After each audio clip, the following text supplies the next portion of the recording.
ಗುರು ಯಾರು ಅಂದ್ರೆ ಸರಿಯನ್ನು ಬಲ್ಲವನು ಮಾತ್ರ ಅಲ್ಲ, ಸರಿಯನ್ನು ತೋರುವವನು. ಗುರುವಿನ ಕಾರ್ಯ ಏನು ಅಂದ್ರೆ ಸರಿ ಯಾವುದು ಅಂತ ಸಾರಿ ಹೇಳ್ಬೇಕು. ಹಾಗಾಗಿ ಗೀತೆಯಡಿ ಕೃಷ್ಣ ಮಾಡಿದ್ದೇನು ಅಂದ್ರೆ ಯಾವುದು ಸರಿ ಅಂತ ಹೇಳಿದ್ದು. ಅರ್ಜುನನಿಗೆ ತತ್ಕಾಲಕ್ಕೂ ಹೇಳಿದಾನೆ, ಮಾಡು ಯುದ್ಧವನ್ನ, ಇದೇ ಸರಿ. ಈಗ ಯಾರೂ ಕೇಳಿಸ್ಕೊಳ್ದೇ ಇದ್ರೂ ಕೂಡ ವ್ಯಾಸರು ಮಾಡಿದ್ದೇನಂದ್ರೆ ಸರಿ ಯಾವುದು ಅಂತ ಕೂಗಿ ಹೇಳಿದ್ದು. ಶಂಕರಾಚಾರ್ಯರು ಸರಿ ಯಾವುದು ಎಂಬುದನ್ನು ಸಾರಿ ಹೇಳುವ ಕಾರ್ಯ, ಸಮಾಜಕ್ಕೆ ಸಾರಿ ಹೇಳುವ ಕಾರ್ಯ ಇನ್ನು ಮುಂದೆಯೂ ನಡಿಬೇಕು. ಈ ಕಾರಣಕ್ಕೋಸ್ಕರವಾಗಿ ಅವರು ದೇಶದ ಉದ್ದಗಲದಲ್ಲಿ ಮಠಗಳನ್ನು ಸ್ಥಾಪನೆ ಮಾಡಿದ್ರು. ಸನಾತನ ಧರ್ಮದ ಭಾರತೀಯ ಸಂಸ್ಕೃತಿಯ ರಕ್ಷಣೆ ಆಗ್ಬೇಕು. ಯಾಕಾಗ್ಬೇಕು ಅಂದ್ರೆ ಅದು ಸರಿಯನ್ನು ಸಾರ್ತಾ ಇದೆ ಅಂತ. ಯಾವುದು ಸರಿ ಜೀವನದಲ್ಲಿ, ಯಾವುದು ತಪ್ಪು, ಹೇಗೆ ಬದುಕಬೇಕು, ಹೇಗೆ ಬದುಕಬಾರ್ದು ಅನ್ನೋದನ್ನ ನಿರೂಪಣೆ ಮಾಡ್ತಾ ಇದೆ.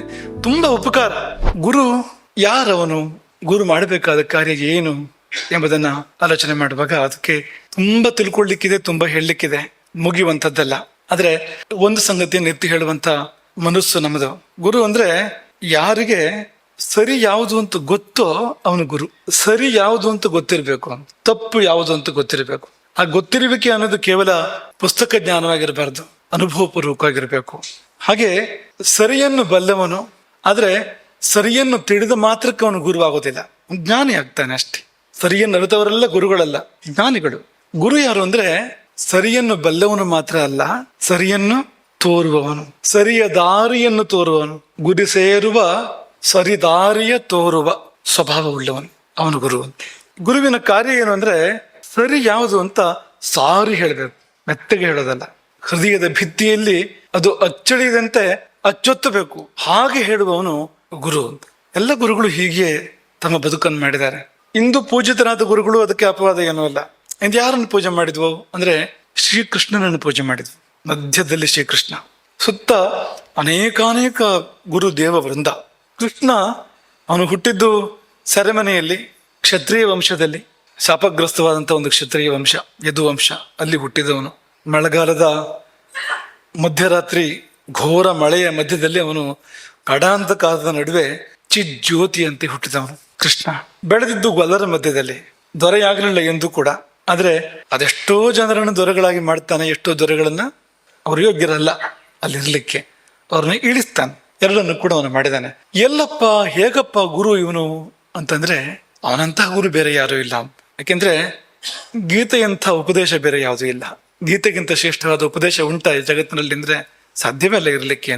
ಅಂತಹ ಗೀತೆಯನ್ನು ಬೋಧಿಸಿದವನು ಕೃಷ್ಣನ್ ಒಂದೇ ಜಗದ್ಗುರುಮ್ಮ ಎಂಬುದಾಗಿ ಹೇಳುವಂತೆ ಆಯ್ತು. ಆ ಗೀತೆಯ ಒಂದು ಸಾರ ಸ್ವಾರಸ್ಯ ಆಗಿದೆ ಅಂತ. ಹಾಗಾಗಿ ಗೀತೆಯಡಿ ಕೃಷ್ಣ ಮಾಡಿದ್ದೇನಂದ್ರೆ ಯಾವುದು ಸರಿ ಅಂತ ಹೇಳಿದ್ದು. ಅರ್ಜುನನಿಗೆ ತತ್ಕಾಲಕ್ಕೂ ಹೇಳಿದಾನೆ, ಮಾಡು ಯುದ್ಧವನ್ನ, ಇದೇ ಸರಿ ಈಗ ಅಂತ. ನಿನ್ನೆದುರು ಅಜ್ಜ, ಚಿಕ್ಕಪ್ಪ, ದೊಡ್ಡಪ್ಪ, ಗುರುಗಳು, ಬಂಧುಗಳು, ಬಾಂಧವರು, ಅಣ್ಣ ತಮ್ಮದ್ರು ಎಲ್ಲರೂ ಇರ್ಬೋದು. ಆದ್ರೆ ಶಸ್ತ್ರವನ್ನು ಎತ್ತು, ಅದೇ ಸರಿ ಈಗ ಅಂತ. ಸತ್ಕಾಲದ ಧರ್ಮ ಅದು. ಆದ್ರೆ ಗೀತೆಯಲ್ಲಿ ನರನಿಗೆ ಮಾತ್ರ ಅಲ್ಲ, ನರರೆಲ್ಲರಿಗೂ ಕೂಡ ಅವರಿಗೆ ಯಾವಾಗ ಏನೇನು ಸರಿ ಅನ್ನೋದೆಲ್ಲದನ್ನು ಕೂಡ, ಇಡೀ ಬದುಕಿಗೆ ಬೇಕಾಗುವಂಥದ್ದು ಎಲ್ಲವುದನ್ನು ಕೂಡ ಅಲ್ಲಿ ಅಳವಡಿಸಿ ಕೃಷ್ಣ ಕೊಟ್ಟಿದ್ದಾನೆ.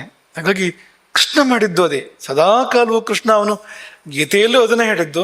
ಅವನ ಬದುಕಿನಲ್ಲಿ ಸಂದರ್ಭ ಬಂದಾಗಲೆಲ್ಲ ಇದು ಸರಿ, ಹೀಗೆ ಹೋಗಿ ಇದನ್ನು ಮಾಡಿ ಹೇಳಿದ್ದಾನೆ. ವ್ಯಾಸರ ಪೂಜೆ ಆಗಿದೆ ಇವತ್ತು. ಶ್ರೀಕೃಷ್ಣನ ಬಲಭಾಗದಲ್ಲಿ ವ್ಯಾಸರ ಪೂಜೆ, ಶಿಷ್ಯರ ಸಹಿತರಾಗಿರ್ತಕ್ಕಂಥ ವ್ಯಾಸರ ಪೂಜೆ ಇವತ್ತು ಆಗಿದೆ. ಅವರು ಉದ್ಘೋಷ ಮಾಡ್ತಾರೆ, ಎರಡೂ ಕೈ ಮೇಲೆತ್ತಿ ನಾನು ಕೂಗಿ ಹೇಳ್ತಾ ಇದ್ದಾನೆ. ಯಾಕೆ ಯಾರೂ ಕೇಳಿಸ್ಕೊಳ್ತಾ ಇಲ್ಲ? ಏನಪ್ಪ ಕೂಗಿ ಹೇಳಿದ್ದು ಅಂದ್ರೆ ಧರ್ಮದಿಂದಲೇ ಸಂಪತ್ತು, ಧರ್ಮದಿಂದಲೇ ಸುಖ. ಯಾಕೆ ನೀವು ಧರ್ಮವನ್ನು ಆಶ್ರಯಿಸ್ತಾ ಇಲ್ಲ? ಸುಖದ ಹಿಂದೆ ಓಡ್ತಾ ಇದ್ದೀರಿ, ಸಂಪತ್ತಿನ ಹಿಂದೆ ಓಡ್ತಾ ಇದ್ದೀರಿ. ಅದೆರಡು ಧರ್ಮದಿಂದಲೇ ಸಿದ್ಧ ಆಗುವಂಥದ್ದು, ಜೊತೆಯಲ್ಲಿ ಮೋಕ್ಷವು ಕೂಡ. ಸ ಕಿಮರ್ಥಂ ನ ಸೇವ್ಯತೆ ಧರ್ಮಾತ್ ಅರ್ಥಶ್ಚ ಕಾಮಶ್ಚ ಸ ಕಿಮರ್ಥಂ ನ ಸೇವ್ಯತೆ. ಅಲ್ಲಿಂದ ಎಲ್ಲವೂ ಯಾಕೆ ನೀವು ಧರ್ಮವನ್ನು ಬಿಡ್ತಾ ಇದ್ದೀರಿ ಅಂತ ಕೂಗಿ ಹೇಳಿದ್ರು ಯಾರೂ ಕೇಳಿಸ್ಕೊಳ್ತಾ ಇಲ್ಲ. ಯಾರೂ ಕೇಳಿಸ್ಕೊಳ್ದೇ ಇದ್ರೂ ಕೂಡ ವ್ಯಾಸರು ಮಾಡಿದ್ದೇನಂದ್ರೆ ಸರಿ ಯಾವುದು ಅಂತ ಕೂಗಿ ಹೇಳಿದ್ದು. ಕೇವಲ ಕೂಗಿ ಹೇಳಿದ್ದು ಮಾತ್ರ ಅಲ್ಲ, ಅವರು ಅಕ್ಷರ ರೂಪದಲ್ಲಿ ಕೊಟ್ಟಿದ್ದು ಒಂದು ಪರ್ವತ ಆಗ್ಬೋದು ಅಂತ. ವ್ಯಾಸರು ಬದುಕಿನ ಸರಿಗಳು ತಪ್ಪುಗಳು ಅದನ್ನು ನಿರೂಪಿಸಿ ಕೊಟ್ಟಿರುವಂಥದ್ದು ಇದೆಯಲ್ಲ, ಕೇವಲ ಮಹಾಭಾರತವೇ ಲಕ್ಷಾಧಿಕ ಶ್ಲೋಕಗಳದ್ದು, 18 ಮಹಾಪುರಾಣಗಳಿರ್ಬೋದು, ಉಪಪುರಾಣಗಳಿರ್ಬೋದು. ಅದಕ್ಕೆ ಆದಿ ಅಂತ್ಯಗಳಿಲ್ಲ, ಅಷ್ಟು ದೊಡ್ಡ ಸಾಹಿತ್ಯ ರಾಶಿ. ಏನಪ್ಪ ಒಟ್ಟು ಹೇಳಿದ್ದು ಅಂದ್ರೆ ಇದು ಸರಿ ಇದು ತಪ್ಪು ಅಂತ. ನಿರ್ಭಿಡಿಯಾಗಿ ನಿರ್ದಿಷ್ಟವಾಗಿ ಅವರು ಹೇಳಿದ್ದಾರೆ ವ್ಯಾಸರು ಅಂತ. ಅವರ ಪೂಜೆ ಇಂದು ನೆರವೇರಿದೆ. ಹಾಗೆ ಶಂಕರಾಚಾರ್ಯರ ಪೂಜೆ ನೆರವೇರಿದೆ. ಕೃಷ್ಣನ ಎಡಭಾಗದಲ್ಲಿ ಶಂಕರಾಚಾರ್ಯರ ಪೂಜೆ, ಸಶಿಷ್ಯರಾದ 400 ಶಿಷ್ಯರೊಂದೊಳಗೂಡಿರ್ತಕ್ಕಂಥ ಶಂಕರಾಚಾರ್ಯರ ಪೂಜೆ ನೆರವೇರಿದೆ. ಶಂಕರಾಚಾರ್ಯರು ಮಾಡಿದ್ದೇನು ಅಂದ್ರೆ, ಅವರು ತಮ್ಮ ಜೀವನಡಿ ಸರಿಯನ್ನೇ ಸಾರಿದ್ರು, ಅನುಕೂಲ ವಾತಾವರಣ ಇರಲಿಲ್ಲ, ನಮ್ಮವರೆಲ್ಲ ಪರಕೀಯರಾಗ್ಬಿಟ್ಟಿದ್ರು. ಸನಾತನ ಧರ್ಮಾವಲಂಬಿಗಳಾದ ಜನರು ಸನಾತನ ಧರ್ಮವನ್ನ ತೊರೆದು ವಿಧರ್ಮಗಳನ್ನ ಆಶ್ರಯಿಸಿದ್ರು, ವಿಮತಗಳನ್ನು ಆಶ್ರಯಿಸಿದ್ರು. ಅದಕ್ಕೆ ರಾಜಾಶ್ರಯ ಕೂಡ ಇತ್ತು. ಅಂಥವರಿಗೆ ಯಾರು ವೇದಗಳನ್ನ ಶಾಸ್ತ್ರಗಳನ್ನ ಬಿಟ್ಟು ವಿಧರ್ಮಗಳಿಗೆ ಮೊರೆಹೊಕ್ಕಿದಾರೋ ಅಂಥ ಜನಗಳಿಗೆ, ವಿಧರ್ಮಗಳಿಗೆ, ವಿಮತಗಳಿಗೆ ರಾಜಾಶ್ರಯ ಇತ್ತು. ಶಂಕರಾಚಾರ್ಯರು ಏಕಾಂಗಿಯಾಗಿದ್ರು, ಚಿಕ್ಕವರಾಗಿದ್ರು, ಚಿಕ್ಕ ವಯಸ್ಸು ಕೂಡ ಅಂತ. ಅವರಲ್ಲೇನು ಸೈನ್ಯ ಇರಲಿಲ್ಲ, ಸನ್ಯಾಸಿಗಳಾಗಿದ್ರು ಅವರು. ಅಂಥ ಶಂಕರಾಚಾರ್ಯರು ಇಡೀ ಭಾರತವನ್ನು ಸಂಚಾರ ಮಾಡಿದ್ದೇನಪ್ಪ ಅಂದ್ರೆ ಇದು ಸರಿ ಎಂಬುದಾಗಿ ಸಾರಿ ಹೇಳಿದ್ದು. ಜ್ಞಾನವೇ ದೊಡ್ಡದು, ಜ್ಞಾನಕ್ಕಿಂತ ದೊಡ್ಡದು ಬೇರೆ ಏನೂ ಇಲ್ಲ. ಭಗವಂತ ದೂರ ಇಲ್ಲ, ಅವನು ನಮ್ಮೊಂದಿಗೆ ಅದ್ವೈತವಾಗಿದ್ದಾನೆ, ನಾವೇ ಅವನು, ಅವನೇ ನಾವು ಎನ್ನುವಂತ ಇದ್ದಾನೆ, ಕಣ್ತಿರದು ನೋಡಿ ಎಂಬುದಾಗಿ ಇಡೀ ದೇಶಕ್ಕೆ ಅವರು ಸಾರಿ ಹೇಳಿದ್ರು. ಗ್ರಂಥಗಳನ್ನು ಕೂಡ ರಚನೆ ಮಾಡಿದ್ರು. ಮಾತ್ರವಲ್ಲ, ಮಠಗಳನ್ನು ಸ್ಥಾಪನೆ ಮಾಡಿದ್ರು. ಯಾಕೆಂದ್ರೆ ಮುಂದೂ ಈ ಕಾರ್ಯ ಮುಂದುವರಿಯಬೇಕು. ಸರಿ ಯಾವುದು ಎಂಬುದನ್ನು ಸಾರಿ ಹೇಳುವ ಕಾರ್ಯ, ಸಮಾಜಕ್ಕೆ ಸಾರಿ ಹೇಳುವ ಕಾರ್ಯ ಇನ್ನು ಮುಂದೆಯೂ ನಡೀಬೇಕು. ಈ ಕಾರಣಕ್ಕೋಸ್ಕರವಾಗಿ ಅವರು ದೇಶದ ಉದ್ದಗಲದಲ್ಲಿ ಮಠಗಳನ್ನು ಸ್ಥಾಪನೆ ಮಾಡಿದ್ರು. ರಾಮಚಂದ್ರಾಪುರ ಮಠವು ಕೂಡ ಅದೇ.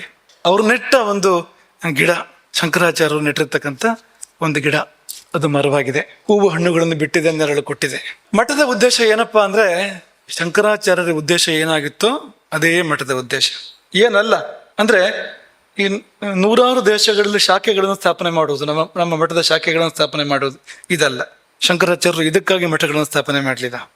ಅಥವಾ ಒಂದಿಷ್ಟು ಮಠವನ್ನು ಸಂಪದ್ಭರಿತ ಮಾಡುವಂಥದ್ದು, ಮಠದಲ್ಲಿ ಚಿನ್ನ, ಬೆಳ್ಳಿ, ಮುತ್ತು, ರತ್ನಗಳನ್ನು ತುಂಬಿಸುವಂಥದ್ದು, ಮಠದ ಕೀರ್ತಿ ಜಗದಗಲ ಹರಡುವಂತೆ ಮಾಡುವಂಥದ್ದು, ಇದು ಯಾವುದು ಅಲ್ಲ. ಯಾವುದು ಅಂದ್ರೆ ಧರ್ಮ ಪ್ರಸಾರ, ಬದುಕಿನಲ್ಲಿ ಸರಿ ಯಾವುದು ತಪ್ಪು ಯಾವುದು ಎಂಬುದನ್ನು ಸಾರಿ ಸಮಾಜಕ್ಕೆ ಹೇಳಿ. ಈ ಕಾರಣಕ್ಕಾಗಿ ಶಂಕರಾಚಾರ್ಯರ ಮಠವನ್ನ ಸ್ಥಾಪನೆ ಮಾಡಿದ್ದಾರೆ. ಹಾಗಾಗಿ ಅದಾದ್ರೆ ಆ ಕಾರ್ಯ ಆದಂತೆ, ಸ್ಥಾಪಕರ ಉದ್ದೇಶ ಈಡೇರದಂತೆ, ಅದಾಗದೇ ಇದ್ರೆ ಅವರ ಉದ್ದೇಶ ಈಡೇರದಂತೆ ಆಗಲಿಲ್ಲ ಅಂತ. ಹಾಗಾಗಿ ಸನಾತನ ಧರ್ಮದ, ಭಾರತೀಯ ಸಂಸ್ಕೃತಿಯ ರಕ್ಷಣೆ ಆಗಬೇಕು. ಯಾಕೆ ಆಗಬೇಕು ಅಂದ್ರೆ ಅದು ಸರಿಯನ್ನು ಸಾರ್ತಾ ಇದೆ ಅಂತ. ಯಾವುದು ಸರಿ ಜೀವನದಲ್ಲಿ, ಯಾವುದು ತಪ್ಪು, ಹೇಗೆ ಬದುಕಬೇಕು, ಹೇಗೆ ಬದುಕಬಾರ್ದು ಅನ್ನೋದನ್ನ ನಿರೂಪಣೆ ಮಾಡ್ತಾ ಇದೆ. ತುಂಬಾ ಉಪಕಾರ. ಒಂದು ಜೀವಿ ಈ ಈ ಈ ಭವವನ್ನು ಮೀರಿ ಮೋಕ್ಷವನ್ನು ಪಡಿಬೇಕು, ಅಪುನರ್ಭವವನ್ನು ಪಡಿಬೇಕು ಅಂತಾದ್ರೆ ಅದೇ ದಾರಿ. ಇಲ್ಲಿ ನೆಮ್ಮದಿಯಾಗಿ ಬಾಳಬೇಕು ಅಂದ್ರೂ ಕೂಡ ಅದೇ ದಾರಿ. ಅದನ್ನ ಈ ಧರ್ಮ ಸಂಸ್ಕೃತಿಗಳು ನಿರೂಪಣೆ ಮಾಡಿದ್ದೇವೆ. ಹಾಗಾಗಿ ಆ ಧರ್ಮ ಸಂಸ್ಕೃತಿಗಳನ್ನ ಉಳಿಸಿ, ಬೆಳೆಸಿ, ಪಸರಿಸಿ, ಅದೇ ಕಾರಣಕ್ಕಾಗಿ ಶಂಕರಾಚಾರ್ಯರು ರಾಮಚಂದ್ರಾಪುರ ಮಠವನ್ನ ಸ್ಥಾಪನೆ ಮಾಡಿದ್ರು. ಹಾಗಾಗಿ ಮಠದ ಉದ್ದೇಶವೂ ಅದೇ, ಚಾತುರ್ಮಾಸ್ಯದ ಉದ್ದೇಶವೂ ಕೂಡ ಅದೇ ಅಂತ.